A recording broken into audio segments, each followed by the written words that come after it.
Hello everyone. Are you ready? Mọi người ơi, mình sẽ bắt đầu chương trình nha. Chào mừng tất cả mọi người đã đến với buổi Q&A phát sóng trực tiếp cùng đầu bếp Helen Lê, nằm trong chuỗi chương trình dạy nấu ăn trực tuyến giữa sự hợp tác của công ty Intel Việt Nam và công ty Aiden Việt Nam. Đây là chương trình nấu ăn trực tuyến đầu tiên dành cho toàn thể nhân viên Intel, được phát sóng định kỳ vào mỗi thứ Sáu hàng tuần trên trang Intel Việt Nam Yammer. Mình là Nguyên và cùng với May, thay mặt cho những người thực hiện chương trình, rất vinh hạnh được đồng hành cùng tất cả mọi người. Trải qua 4 tập phát sóng vừa rồi đã thu hút rất đông đảo các bạn nhân viên tham gia và nhận được rất là nhiều phản hồi tích cực. Nguyên xin thay mặt cho ban tổ chức cảm ơn chân thành sự ủng hộ của mọi người và đã dành chút thời gian tham dự buổi phát sóng hôm nay. Welcome everyone to the live Q&A with Miss Helen Lê in the series of virtual cooking under the cooperation of Intel Vietnam Company and Aiden Service Company. This is the first online cooking program for all Intel Vietnam employees, which is broadcast every Friday on the Intel Vietnam Yammer. I'm May, and my co-host, Miss Nguyen, are very honored to be with everyone today. Over the past 4 exposures, it has attracted a large number of employees to participate and receive many positive responses. On behalf of the organizer, I would like to sincerely thank everyone for your support as well as those who took some time to attend this broadcast. Và ngay bây giờ xin mọi người xem một đoạn video để hiểu hơn về khách mời của chúng ta ngày hôm nay nha. Now, let's check it out a short video right away and get to know more about this inspirational woman.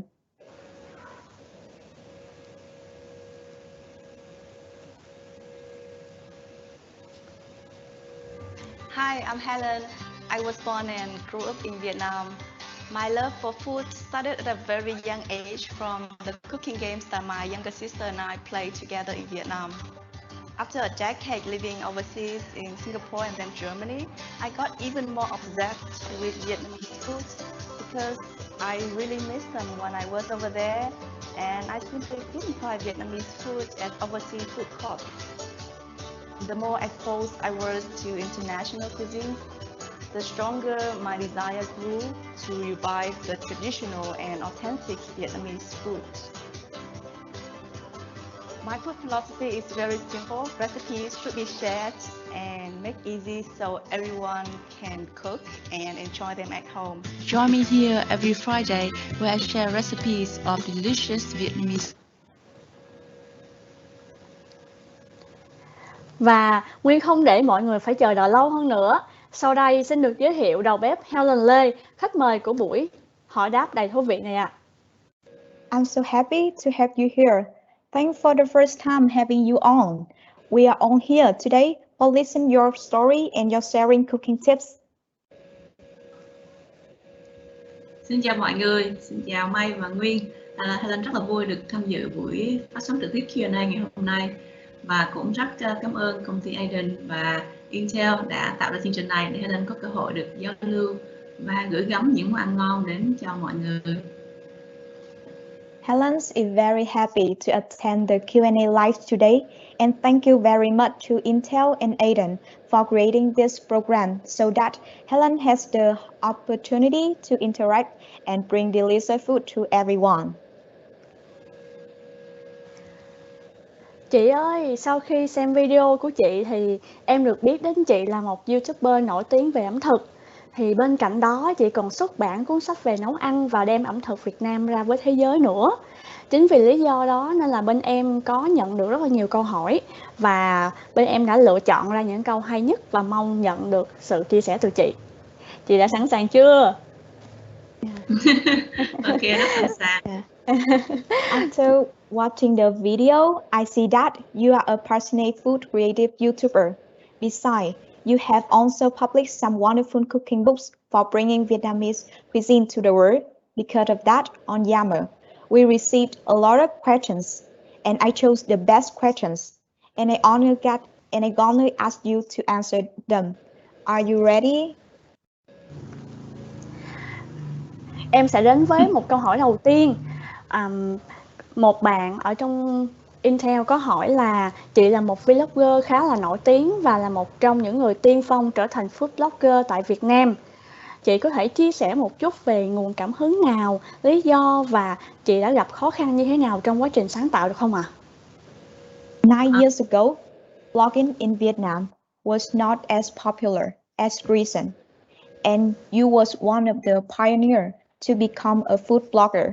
Can you share some inspiration, reason, and video creation process when you close to become a food blogger? Ok, cảm ơn câu hỏi của bạn. Thì Helen bắt đầu làm video là cách đây đúng 10 năm, vào năm 2011. Khi đó Helen đương đi du học ở Đức và Helen rất là nhớ những cái món ăn Việt Nam. Thì ở Đức thì cũng không có mua được, không có bán nhiều những cái món ăn Việt Nam, cho nên là Helen phải lên mạng và tìm tòi, mày mò cách làm ra những cái món ăn mà Helen thích.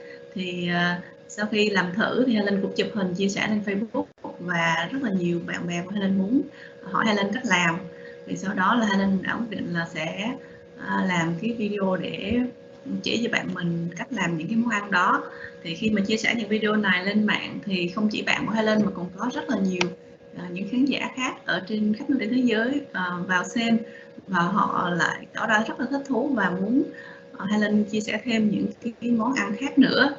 Thì cũng trong thời điểm đó, cũng cùng thời gian đó thì em gái của Helen là đi du học ở Nhật, thì cũng có rất là nhiều bạn hỏi em gái Helen về những cái nơi mà ví dụ đến Đà Nẵng du lịch thì nên đi ăn ở chỗ nào.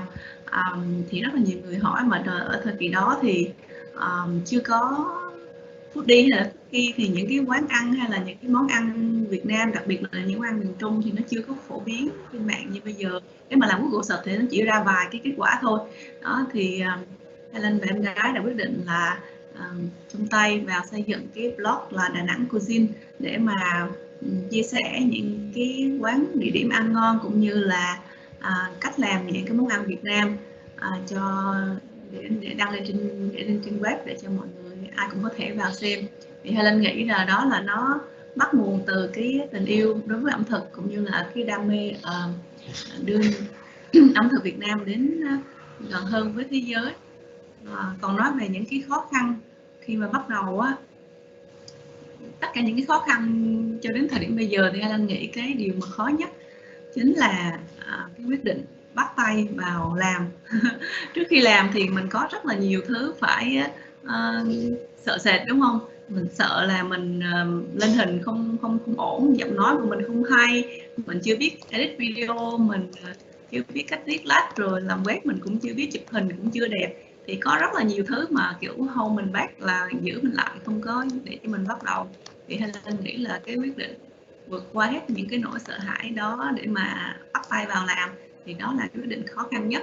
Còn sau đó thì những cái điều khó khăn sau như là không biết học, không biết cách edit hay là không biết cách quay phim, những cái đó thì đều có thể học được khi mà mình đã quyết tâm làm. Còn cái mà Helen nghĩ đến bây giờ vẫn là khó khăn nhất thì là cái quyết định bắt tay vào làm và vượt lên những cái nỗi sợ, những cái lo lắng của chính mình. Yeah. Thanks for your sharing.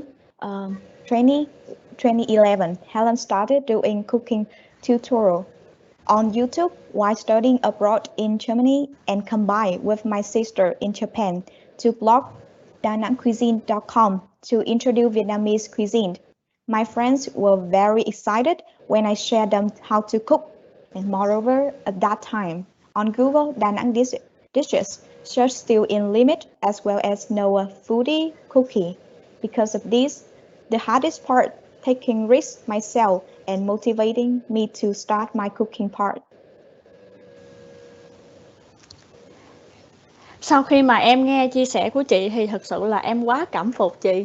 Vì do là em biết khi mà 10 năm trước, lúc đó là không những internet mà cũng như là xu hướng về blog gần như là rất là hiếm luôn. Nên là để mà mình quyết định một cái gọi là cái career của mình, mà mình một cái một cái công việc mà nó rất là lạ lẫm với người Việt Nam mình, và mình là một trong những người tiên phong trong cái lĩnh vực này. Nên là khi mà em coi những cái video của chị thì em cảm thấy là chị bỏ rất là nhiều công sức, chất xám, rồi sự sáng tạo và cũng như rất là nhiều thời gian vào trong những cái video đó.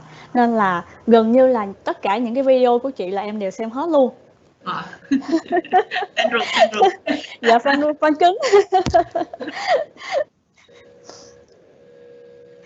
Em rất là cảm ơn chia sẻ của chị, và mình sẽ tiếp tục đến câu hỏi có từ một bạn tên là bạn Thảo. Bạn ấy hỏi rằng là ngoài Đà Nẵng là quê hương của chị, thì trong các miền ẩm thực của Việt Nam, miền nào là chị thích nhất và cho chị nhiều cảm hứng nhất?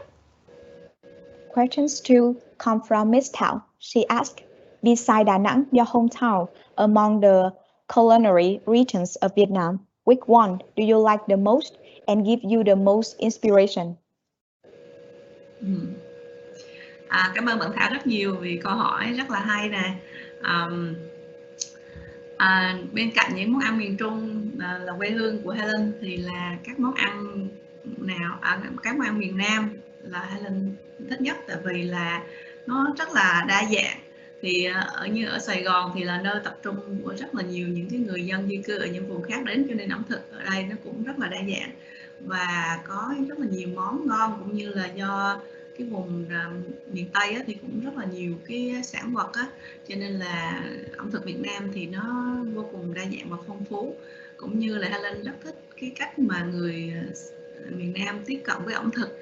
Họ rất là phóng khoáng và cởi mở trong việc đón nhận những cái sự thay đổi.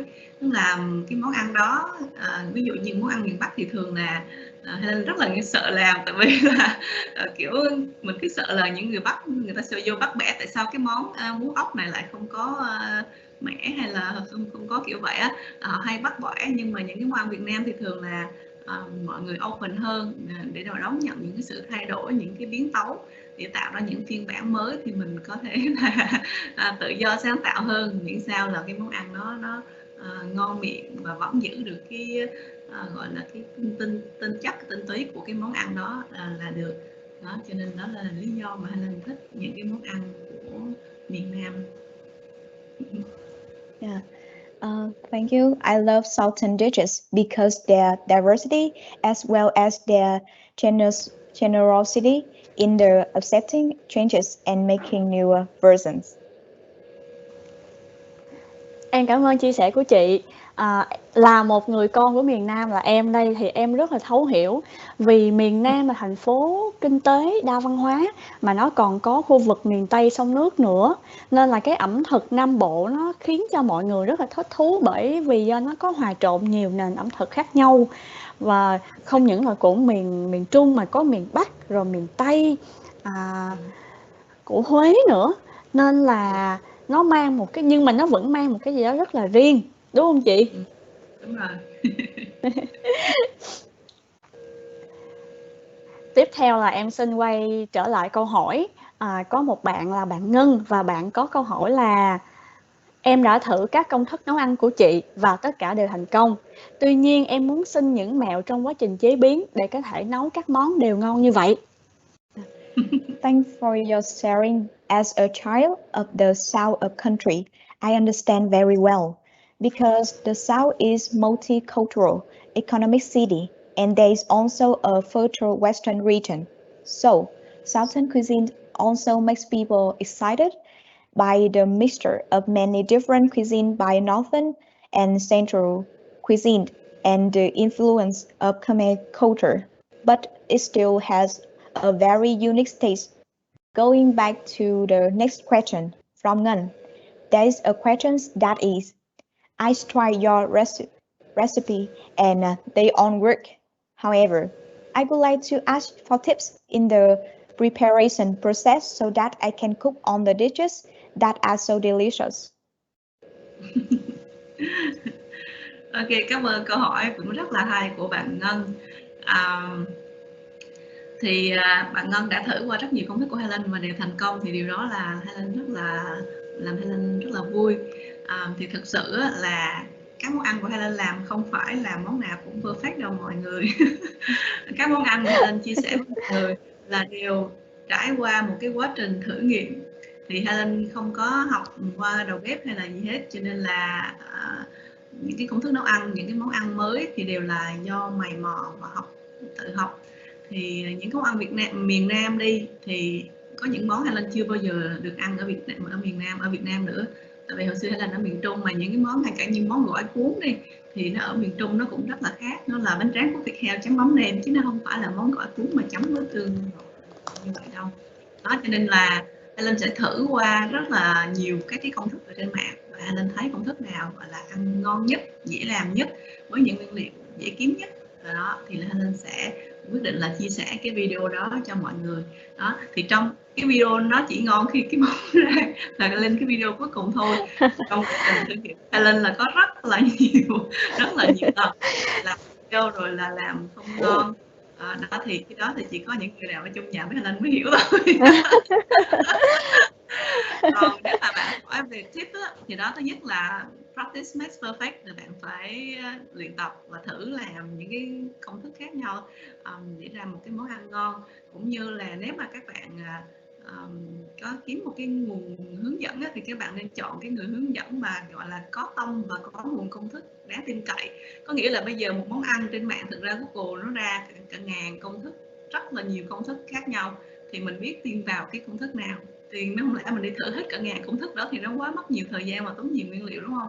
Thì mình nên tìm cái người mà mình có thể tin tưởng và gọi là họ chia sẻ có tâm á, là họ sẽ chia sẻ cả những cái mẹo để thành công, hoặc là những cái công thức họ làm thì mình biết là nhiều phần trăm cao là sẽ thành công, thì cái khả năng mình fail nó sẽ ít hơn. là rồi mẹ của Helen thì cho bạn ha. I believe that practice makes perfect. You should choose a conscientious instructor and a reliable recipe source, such as your mother. Yeah. Thật sự là chia sẻ của chị quá là hay, và em sẽ lưu những cái tip đó, bởi vì bản thân em là một người nấu ăn rất là tệ chị, và em đã thử một cái công thức mà em thử rất là nhiều lần, nhưng mà em vẫn bị fail, em vẫn làm hư nó, và em rồi thử lại, em nghĩ chắc đến lần thứ 10 mấy á, thì em mới thành công cái món đó. Thì cũng đúng như trà chị nói và chia sẻ, thì mình cần một cái người thầy để mà mình chỉ mình, bởi vì do là em không có ai chỉ và em tự mò nên em không hiểu được cái lý do tại sao nó hư. Và khi mà em tìm được một cái công thức của một cái người đầu bếp rất là nổi tiếng, thì người đó chỉ cho em và em mới hiểu là tại sao, là cái lý do nó bị hư là như thế nào. Có nhiều cái nó rất là nhiều cái nó rất là căn bản, mà mới có nhiều bạn cũng hỏi Helen là ôi sao mình làm y chang công thức của Helen mình làm nó không ra. Vì có những cái nó rất căn bản, ví dụ như cái dụng cụ đâm của bạn nó không chính xác chẳng hạn như vậy, những cái đó thì Helen đâu thể nào nắm được đâu, đúng không? Vì cái dụng cụ đâm nó sai thôi thì là công thức nó cũng sai rồi, cho nên là mình đã cố gắng là kiểu đưa ra cái công thức cái chính xác nhất, an toàn nhất cho mọi người, nhưng mà vẫn có khả năng sai thì cái đó thì mọi người vẫn phải tự figure out thôi, chứ không ai giúp được hết.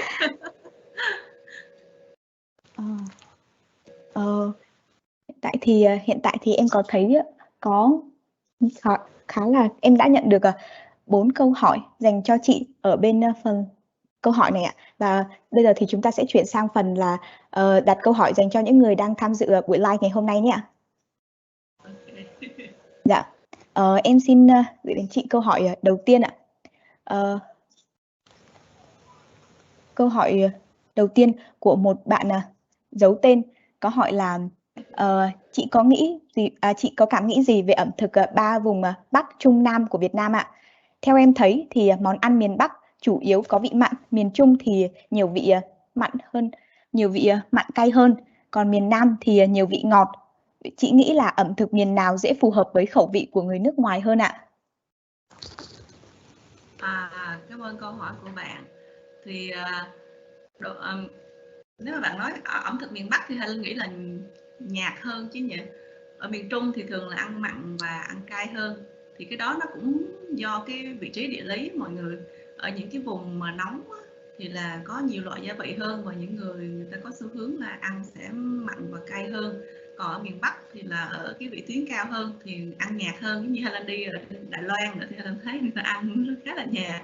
Còn ở miền Nam thì sẽ ăn nhiều, ăn hơi ngọt hơn một xíu và có sử dụng nhiều dừa, tại vì ở vùng miền Nam tức là gần miền Tây có nhiều dừa. Đó thì theo trải nghiệm của Helen khi mà đi du lịch nhiều nước cũng như là đi du học ở nước ngoài, thì cái ẩm thực của miền Nam là phổ biến nhất ở trên phổ biến nhất trên thế giới, tại vì là những cái người miền Nam trước đây người ta di cư ra nước ngoài nhiều á, thì đi qua Úc hay là qua Mỹ, cho nên là người nước ngoài thực ra biết đến ẩm thực Việt Nam đa phần là biết đến ẩm thực của miền Nam, những món như là gỏi cuốn hay là bún thịt nướng hay là bánh xèo, những cái món đó thì đều là những món phổ biến ở miền Nam hơn là miền Bắc.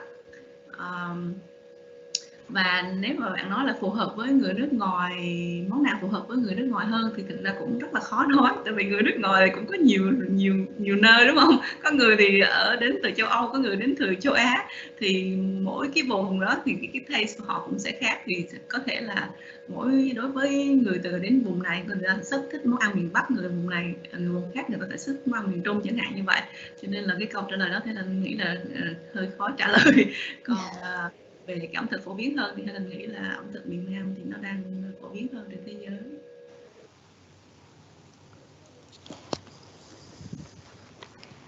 Dạ, em cảm ơn chia sẻ của chị ạ. Em mong là câu trả lời này thì sẽ giúp cho bạn khán thính giả có cái câu trả lời của mình rồi. Và em xin tiếp theo cái câu hỏi của một bạn xin giấu tên luôn. Bạn ấy có hỏi là em có tham khảo tự làm trà sữa trân châu đường đen, mà khi em làm trân châu lúc nặn bột theo đúng công thức rồi, nhưng mà nó vẫn nhão và không thể gom lại thành một khối. Chà, câu này là phải xin chị Helen trả lời, tại vì em cũng bị giống như thế, em cũng đi nặn nhưng mà nó bị khô quá, em đổ nước vô rồi nó cũng thành nhão luôn. Em đổ nước lạnh đúng không? Dạ đúng rồi chị. Đó, vấn đề là ở đó đó. Tại vì cái bột năng á, là khi mà mình pha bột á, mình phải đổ cái bột có một phần bột sống và một phần bột chín, có nghĩa là mình phải đổ nước sôi, tức là không đổ nước sôi liền vô trong cái nguyên một cái tô bột mà thường hay là sẽ trích ra một ít bột khô đó và hay là đổ nước sôi vô cái phần bột ít đó, rồi trộn lên cho nó hơi chín ở trong, rồi xong rồi mình mới trộn vào cái tô bột lớn. Thì đó, cái bước làm nó cũng rất là quan trọng. Thì cái nhiệt độ của cái nước khi mà nhồi á, đó, ngay cả khi bên những cái món bánh làm từ bột nếp cũng vậy, mà họ hay không biết là bạn đang dùng cái công thức trà sữa trân châu của dùng bột nếp có pha bột nếp hay là những loại bột khác hay không, nhưng mà khi mà trộn nặn cái bột đó thì là phải sử dụng nước ấm ha. Thì cái đó bạn check lại, Helen cũng mới vừa lên một cái video nấu cách làm các cái món trà sữa đó, thì các bạn có thể check lại ở trên page của Helen nếu mà cần thêm nguồn để hỗ trợ. Em nghĩ là đó là cái lý do chính, tại vì do là đa số với lại thì là mình đổ thường những cái công thức ở trên mạng là họ không có cho đúng cái lượng nước đâu, mà mình thường Helen làm cũng phải là đổ đúng cái lượng nước nó mới ra nghe. Ví dụ mình đổ ít cái là sau mình đổ thêm cái nó không được nữa. Đó thì là Helen làm á, là Helen những cái công thức mà với trộn bột đó là lúc nào Helen cũng đưa rất là chính xác cái lượng nước để mà mọi người đổ vào và nói đúng cái nhiệt độ. Đó thì là mọi người phải làm canh theo đúng như vậy thì làm nó sẽ tỷ lệ thành công nó sẽ cao hơn rất là nhiều. Còn thường những cái công thức bình thường kêu đổ lượng nước vừa đủ nó chung như vậy, cái đổ với cái đổ nước vừa đủ bao nhiêu đến khi nào là được dẻo là được, cái không biết chừng nào là vừa đủ hết, thì cứ bớt thêm như vậy thì nó sẽ dễ fail hơn, khó mà cứu lại được. Cho nên là mình nên đổ đúng cái lượng nước theo đúng nhiệt độ ngay từ đầu, làm theo đúng cái hướng dẫn của Helen. Đó Helen không biết của em theo, chứ còn làm theo đúng của Helen thì Helen khá là chắc là có thể làm được. bạn khán thính giả ơi, nhớ lên trên trang của chị Helen và coi lại công thức nha. Rồi em xin tiếp tục câu hỏi thứ hai. Bạn này cũng xin giấu tên luôn, đa số các bạn giấu tên hết chắc ngại quá. Bạn ấy hỏi là Chuyên ngành lúc đầu của chị là gì và động lực nào giúp chị chuyển hướng ngành học của mình sang làm blogger về ẩm thực ạ? Helen lúc đang du học ở Đức là học ngành quản trị kinh doanh, mọi người đương học bằng MBA ở bên Đức. Thì thực ra khi lúc nãy Nguyên có nói là chị rất là dũng cảm để chọn cái ngành này mới mẻ để làm career cho mình, thì cái đó là nó hơi quá. Tại vì thực sự lúc đầu Helen làm, Helen một tịch nha, không biết cái gì hết đâu, không biết cái ngành nghề này tương lai hay là cái gì đâu, mình không có nhắm tới một cái gì hết. Mình chỉ nghĩ là ok, đây là một cái gì mà mình rất là thích mình làm video mình thấy vui, thì lúc đó Helen cứ nghĩ thay vì người ta chơi game thì mình làm video, còn khi mà cái số view của mình á, nhiều người coi, nhiều người like chẳng hạn như vậy, thì giống như là cái phần thưởng, cái bonus trong một cái trò chơi, một cái game vậy thôi. Đối với Helen nghĩ lúc đó thực sự là như vậy. Tại vì ban đầu thì đúng là không có bất cứ một cái nguồn thu nhập hay là gì hết, mình chỉ làm như một cái thú vui như vậy thôi, còn tương lai nó như thế nào thì nó không biết, không có nghĩ tới. Đó, thì mình cứ làm vậy thì tự nhiên cái dần cơ hội nó đến, vì những cái công việc của mình được người ta ghi nhận và nó mang lại giá trị cho cái người xem, thì dần những cái cơ hội này đến cơ hội khác, ngay cả cơ hội làm việc với Aiden như thế này thì đúng là không có trong cái plan của Helen.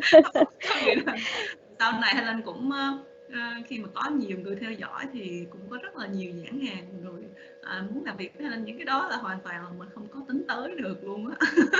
Thì lúc đó maybe Helen cũng có thể nghĩ là có thể là khi mà video Helen nhiều view thì có thể là sẽ được bật kiếm tiền, mà cái lúc đó cái việc bật kiếm tiền trên YouTube là nó khó lắm mọi người. Nó rất là khó luôn, mà nó cũng khá là giống như là một cái hy vọng mong manh nào đó là một ngày nào đó mình có thể bật được kiếm tiền từ cái chạy quảng cáo ở trên YouTube thôi. Chứ còn những cái cơ hội khác thì hay là ngay cả viết sách, những cái đó thì nó rất là chưa có định hình, thì tự nhiên mình cứ làm, mình cứ theo đuổi cái đam mê và những cái đấy nó đến, chứ còn mình không có plan trước, đâu không có xây dựng nghĩ trước cái career này đâu.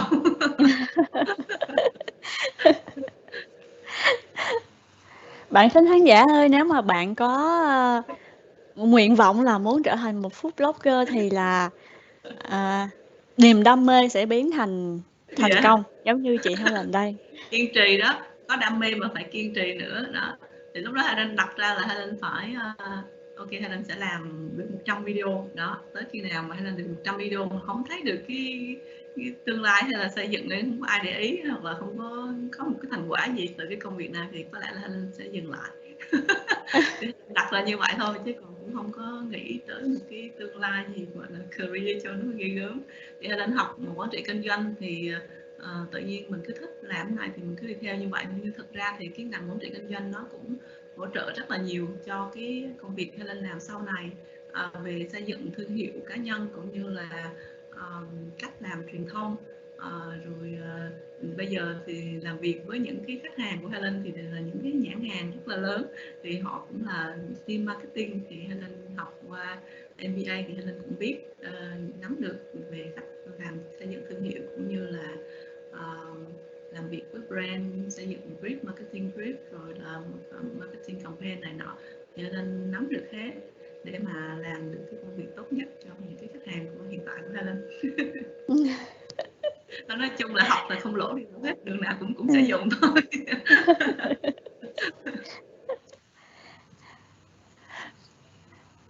Bạn thính khán giả ơi, hãy nhớ học MBA nha, và sau đó theo food blogger như chị. 10 năm sẽ thành công, chắc chắn sẽ thành công. Em cảm ơn những chia sẻ của chị.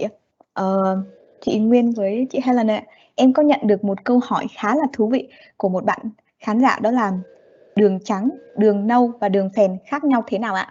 Vậy làm sao để chọn đúng loại đường cho từng món ăn vậy chị? Đường trắng thì là đã qua xử lý nhiều, còn thường đường vàng á, thì là ít xử lý hơn.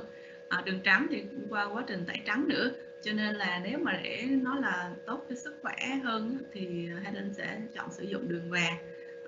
Về giá thành thì đường trắng thì rẻ hơn đường vàng, cho nên là trong kinh doanh hay là làm ở nấu số lượng nhiều thì người ta sẽ dùng đường trắng để tiết kiệm chi phí ha. Còn ví dụ gia đình mình không ăn nhiều đường và muốn tốt cho sức khỏe hơn thì dùng đường vàng. Còn đường phèn thì là tốt hơn nữa, nhưng mà thì sẽ đắt và cái giá thành nó cũng cao hơn nữa. Thì những cái món mà cần cái sự thanh nhẹ, chẳng hạn như là chè hạt sen hay là họ trứng yến á, thì họ cũng hay bỏ đường phèn để nó có một cái vị ngọt dịu nhẹ, không có bị đắt như là đường đen. Thì đó thì là tùy món ăn mà mình chọn, cũng như là tùy vào cái mục đích sử dụng và chi phí, cũng như là cái quan tâm của mình đến sức khỏe để mình lựa chọn cái loại đường mà mình muốn ha. Dạ, em cảm ơn những dạ, em cảm ơn câu trả lời của chị ạ, và hy vọng là bạn khán giả này cũng sẽ giúp với những câu hỏi với câu trả lời này thì sẽ giúp cho bạn giải đáp một phần nào thắc mắc của mình ạ. Dạ. Wow, em nhận được rất là nhiều câu hỏi ạ, và tiếp theo là một câu hỏi của bạn này thì khá là giống cái câu hỏi mà em muốn hỏi ạ, là một tín đồ của các loại bánh ạ. Bạn có hỏi là em rất hay làm bánh phô mai chanh dây, bánh này có sử dụng whipping cream để tạo độ béo. Thì khi mà đánh whipping cream bằng máy, đôi lúc em cảm thấy nó bị bở hoặc là không sệt được. Sữa thì đánh bị bã. Vậy có cách nào giúp em sửa được những cái lỗi này được không ạ?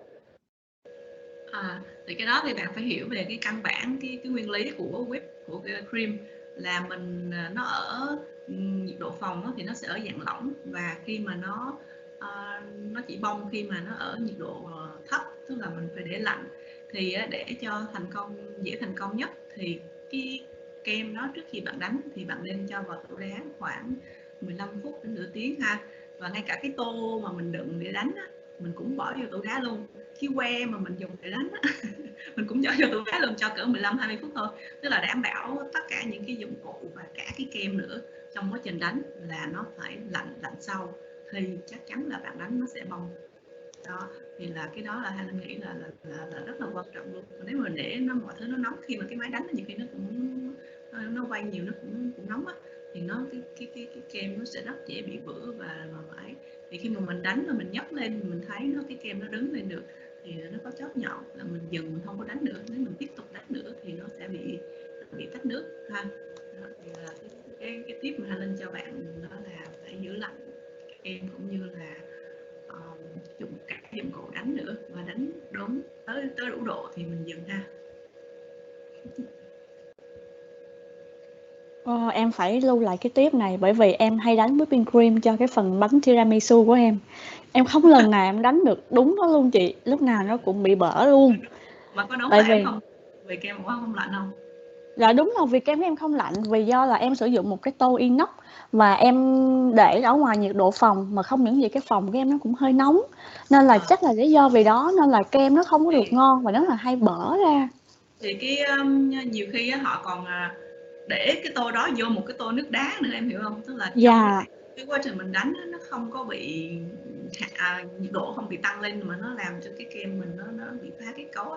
Thì khi là đánh người ta cũng để cái đó vô một cái tô nước đá nữa đánh, là chắc để bảo đảm mọi thứ nó đều lạnh trong cái quá trình đánh đó, thì nó sẽ bong thôi ha. Dạ rồi, để em phải lưu lại cái tip này. Chúc mày next time. Em nhận được thêm 2 câu hỏi nữa và 3 câu hỏi, thì 2 câu hỏi này em xin gom chung. Nó khá là hay luôn. Khi mà hai chị Helen, em rất là hay làm đồ kho ở nhà, nhưng đôi lúc kho tiêu hoặc kho cá thì là lỡ mặn quá, và có lúc kho thì bị cháy nữa, nên là có cái cách nào để có thể cứu món ăn khi mà nó vừa mặn hoặc nó vừa cháy không ạ? Cách mà cứu là đừng làm cho nó cháy, đừng làm nó cho nó mặn ngay từ đầu. Thì là bạn biết sao không, có một cái bí quyết để làm món kho mà 100 lần như một. Các bạn có muốn học không là lên chia. Thì mình làm cái nước sốt kho đó trước, hiểu không? Có nghĩa là mình sẽ nấu đường với mắm ha. Thì thường là tùy vô cái độ mặn của nước mắm và cái đường, nhưng mà thường á, thì là Helen sẽ dùng cái tỷ lệ là khoảng 1:1 đó. Ví dụ như 1 chén đường thì 1 chén mắm ha.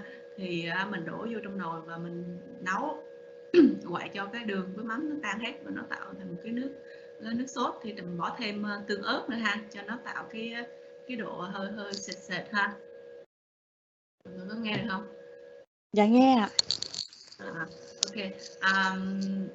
Thì mình nấu cái nước mắm đó trước. Thì thường ví dụ như bạn nấu hơi nhiều một xíu, thì cái nước mắm đó là có đường với lại nước mắm ha, với lại tương ớt đó, thì có thể là phi thêm tỏi hoặc là hành vô nữa đó, thì là mình sẽ bỏ trong cái bình, bỏ trong tủ lạnh.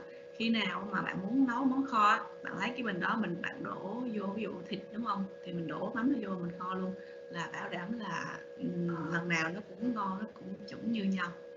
Chứ còn ví dụ mình bỏ vô rồi bắt đầu mình đổ mắm, mình đổ đường thì mình thấy nó ngọt, mình đổ thêm mắm, đổ thêm đường, chọc là nó bị nó khó cứu nữa, nó đã như vậy rồi nó khó cứu đó. Còn cho nên là mình nói là sẵn cái sốt kho đó trước, là mình có thể dùng cái sốt kho nó cũng để được khá là lâu mọi người, nếu mà mọi người đổ thêm một lớp dầu lên trên thì để nó được khá là lâu. Thì cái kho đó khi nào mình kho mình cứ đổ vô là bảo đảm là cân bằng ngọt với mặn luôn, là không có bị phèo nữa, khỏi cần phải thêm mắm thêm đường gì hết. Đây là lần đầu tiên em nghe cái cách kho này và nó quá hiệu quả với em. Em rất là hay kho cá bị khét. Có thể là bởi vì do em không có đổ dầu nên là nó cứ khét hoài à. Và có nhiều khi nó bị mặn hoặc là nó không có ra cái màu đẹp đó chị. Và cái công thức sốt kho đó thì mình nghĩ cũng rất là hay, các bạn có thể consider để mà request cho cái series video tiếp theo cho Helen làm về cái mẹo để làm cái món kho ngon. Cái đó Helen, chủ đề đó Helen cũng chưa làm, Helen nghĩ cũng khá là hay để làm, thì các bạn có thể suggest ha. Mình có hình như ba video để được làm thêm. Dạ đúng rồi ạ.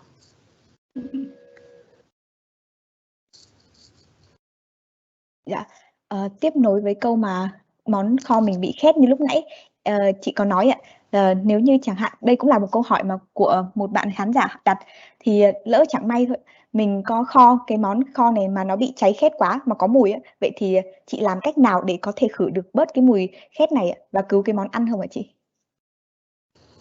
Ok, vẫn khét hả? Dạ, dạ.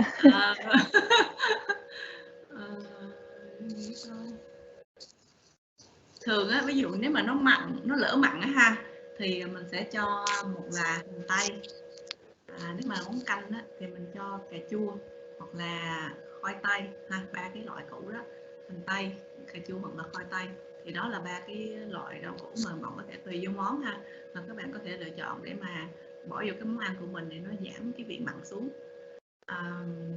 Còn nếu khét càng là khó. Nếu mà khét quá thì thôi Helen nghĩ là không nên tiếc đâu. Tiếc ăn vô nó còn bị không tốt cho sức khỏe nữa ha. Còn khét sơ sơ thì chắc là bỏ cái phần khét nó đi thôi, hay sao ta? Hồi xưa Helen nhớ nếu mà là cơm khét thì là có cái mẹo là để cái củ hành lên trên cái nắp nồi á, thì nó khử khét. Nhưng mà thật ra nó Helen cũng thử mà cách đó nó cũng chỉ giảm được một chút xíu thôi, chứ còn nên đã khét rồi thì rất là khó cứu mọi người. Tốt nhất là mọi người nên làm đúng ngay từ đầu. Sai rồi khó sửa lắm.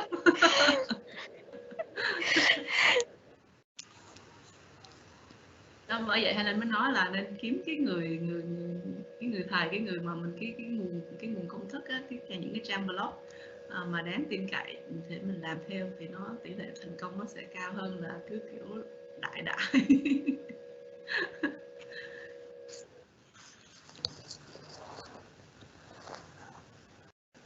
Em cảm ơn chia sẻ của chị. Em sẽ lưu lại và mọi người, những bạn khán thính giả ơi, nhớ lưu lại những cái tip đó nha. Để mai mốt mình nấu ăn và mình thành công những cái món đó dành cho gia đình của mình.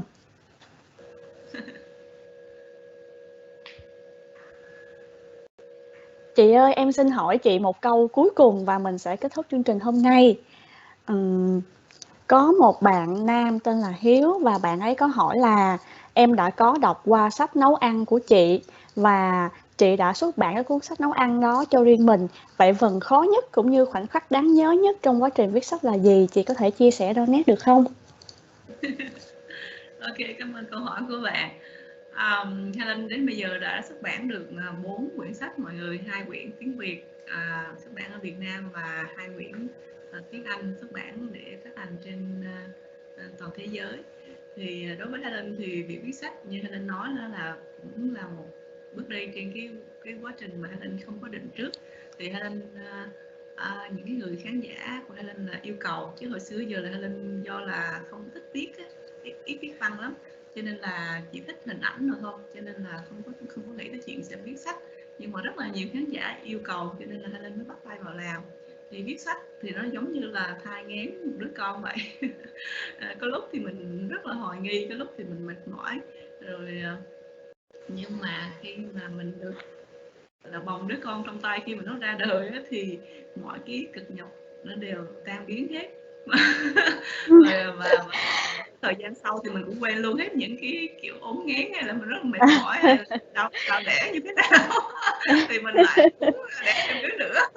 Nhưng mà thực sự là viết sách nó cần rất là tỉ mỉ và nó từng ly từng tí, và Helen thì cũng muốn cho cái mọi thứ nó hoàn hảo, và cho những cái người cầm cuốn sách trên tay không phải là chỉ để ngắm hay là để ấy, mà thực sự họ nấu được thành công với những cái công thức và từng câu từng chữ mà Helen ghi trong đó, cho nên là làm rất là tỉ mỉ và rất là mất thời gian luôn.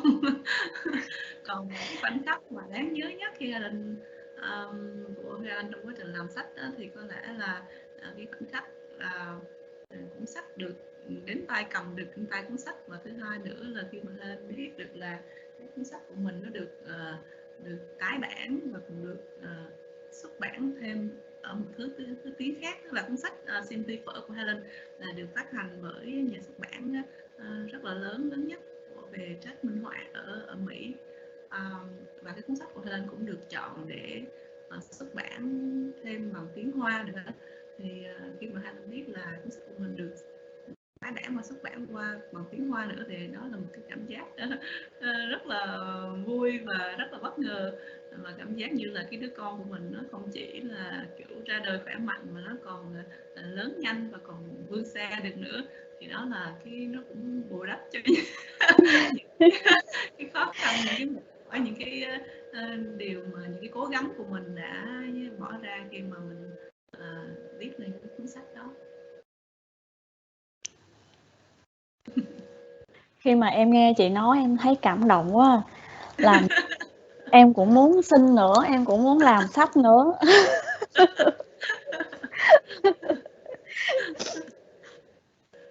Mọi người ơi, đến đây thì thời lượng chương trình cũng đã hết rồi, Nguyên rất là tiếc. Thay mặt cho những người thực hiện, Nguyên xin chân thành cảm ơn chị Helen và các anh chị đã tham dự.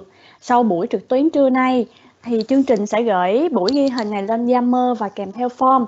Trong form mọi người hãy ghi cho chị Helen và ban tổ chức biết món ăn nào mà mọi người muốn nấu để ban tổ chức có thể tổng hợp lại và nhờ đến bàn tay của chị Helen hướng dẫn nha.